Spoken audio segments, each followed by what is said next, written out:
बस फिर से चलने लगी। अंदर माहौल अजीब और भोजल हो गया।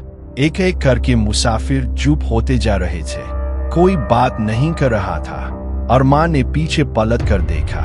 एक आदमी जो पहले सो रहा था, अब उसकी सीट खाली थी। अरमान बाल, ये कहाँ गया? मैंने इसे उतारा तो देखा ही नहीं। उसने ड्राइवर से गुस्से में कहा, ये क्या हो रहा है? एक करके लोग गायब हो रहे हैं।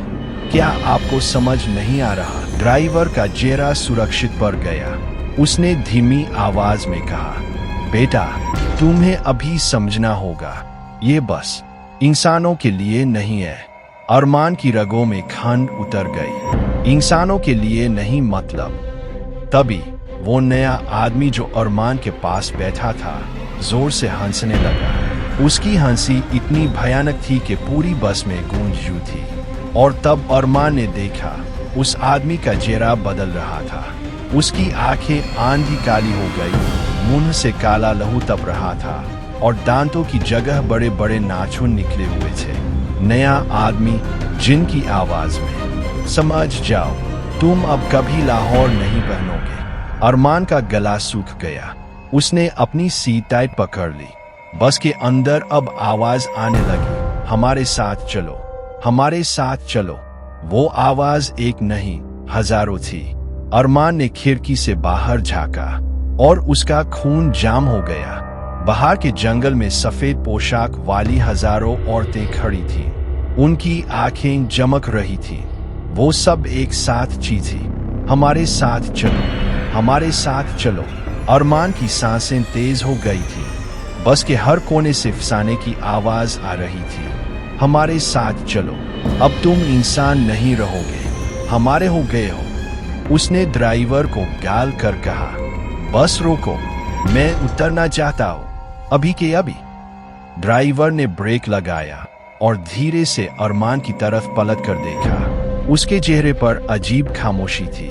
ड्राइवर, बेटा, तुम अब उतर भी नहीं सकते, तुम तो पहले ही उतर चुके हो। अरमान का दिमाग घूम गया। हाँ, क्या बकवास कर रहे हो तुम? ड्राइवर ने अपना जोड़ा उठाया और अरमान ने देखा, उसकी जोड़ी नहीं थी, बस घना धुआं था जो उसकी सीट के नीचे से उठ रहा था। अरमान की धड़कन थमी ही थी कि उसने अपनी सीट के नीचे झांक कर देखा और उसका खून जाम हो गया। वहां एक लाश पड़ी थी। उसकी लाश, सर का आधा हिस्सा टूटी हुई खिड़की के पास चिपका हुआ, कपड़ों से लहू बह रहा था। अरमान ने गाल मारकर अपना सर पकड़ लिया। ये कैसा हो सकता है? मैं तो जिंदा हूं। नया आदमी जो अब अपना असली रूप दिखाकर जिन्न बन चुका था, धीरे से मुस्कुराया। जिन्न, समझ जाओ, तुम अब इंसान नहीं, तुम हमारे साथ हो। अरमान ने खुद को पिंच किया, खुद को झटका दिया, पर सब बेकार। उसने दोबारा खिड़की से देखा। जंगल में खड़ी सफेद पोशाक वाली औरतें उसका नाम लेकर बुला रही थी। अरमान, अरमान। अरमान जोर से चिल्लाया, नहीं, मैं इंसान हूं, मुझे वापस जाना है। लेकिन बस के अंदर सब मुसाफिर उसकी तरफ पलट कर देखने लगे और हर चेहरे पर एक ही सी मुस्कान थी, जैसे सब मर चुके हो। बस धीरे धीरे जंगल के अंदर जा रही थी। ना रोशनी, ना आवाज, सिर्फ अंधेरा। अरमान ने हिम्मत करके खिड़की तोड़ने की कोशिश की, पर ग्लास उसके हाथ से अंदर चला गया, जैसे वो अब मैटर नहीं रहा, जैसे वो एक छाया बन गया हो। उसने चिल्लाकर ड्राइवर से कहा, मुझे वापस कर दो, मैं घर जाना चाहता हूँ। ड्राइवर ने पलट कर ठंडी आवाज में कहा, घर? बेटा, अब तुम्हारा घर यही है, जंगल के अंदर, हमेशा के लिए। बस के आगे एक बड़ा सा अंधेरा खड़ा था। अरमान चिल्लाता रहा, नहीं, नहीं। बस सीधी उस खड़े में घुस गई। एक जोर का धमाका हुआ, सब कुछ अंधेरा। अगली सुबह हाईवे पर पुलिस की गाड़ी खड़ी थी।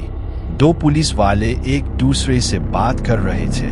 पुलिस से फिर एक एक्सीडेंट हुआ। एक बस पुल के नीचे मिली, सारे मुसाफिर मर गए, पुलिस दो। लेकिन अजीब बात यह, लोग कहते हैं उनको रात को बस को ठीक ठाक गुजरते देखा था और अंदर से मुसाफिर हाथ हिला रहे थे, मतलब वो बस अभी भी चलती है। दोनों चुप हो गए। कैमरा धीरे धीरे हाईवे से ऊपर जूम करता है, आसमान पिच काला हो जाता है और एक लाइन लिखकर स्क्रीन पर आती है, कुछ सर इंसानों के लिए नहीं होते। कहानी अच्छी लगती है तो लाइक करो, कमेंट करो या चैनल को सब्सक्राइब करो।